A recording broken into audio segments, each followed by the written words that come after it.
SEO has changed, right? It's no longer even called SEO, it's GEO because you need to optimize for everywhere. It's not just search engines, it's AI citations and overviews are consuming a lot of the traffic, right? People aren't going to the blogs anymore, much less than before. And that is changing every day, right? The balance of who's actually going to the blogs versus who's viewing AI overviews.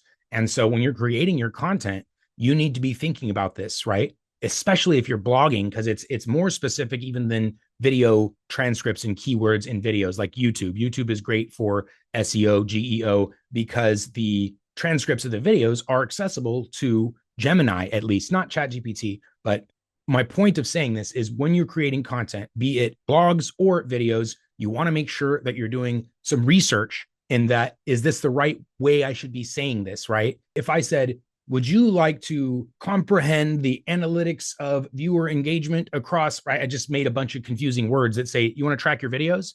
So instead of using words that people aren't searching for, do 2 minutes of research here to make sure that the content you're producing is the content that people are searching for. So I've taught a little bit on this before, but it's always good to reiterate because I know people don't watch the recordings or catch it every time. So here's exactly how we did the research for this topic, right? Starts with a tool like this. This one's called Answer the Public. And what it allows you to, it's not the only one like this. There's many things like this. There's Google offers one, but the idea, this one's great, right? You could try it for free.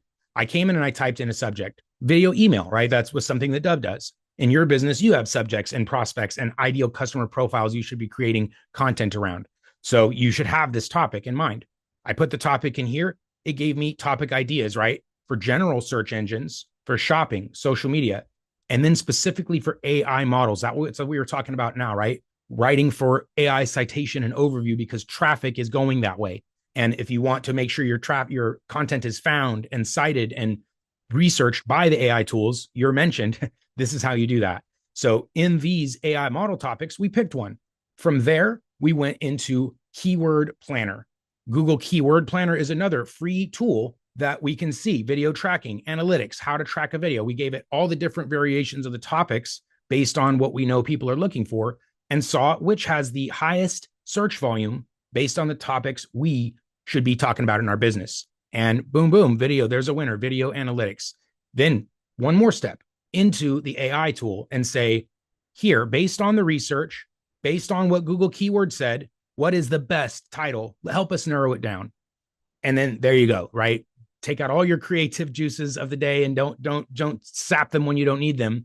And that's how we came up with the title, the topic. Of course, the actual content is based on your expertise, right? Maybe you have to research that a little bit depending on the topic, but that's the idea of how you perfectly position your parent content, right? Be it the blog or video, you perfectly position that content to be not only indexed, but to be searchable in Google, to be cited by AI. So this is how you can future-proof your content and the research going into it to make sure you're not wasting your time in creating content. So there's lesson 2 for the day, guys.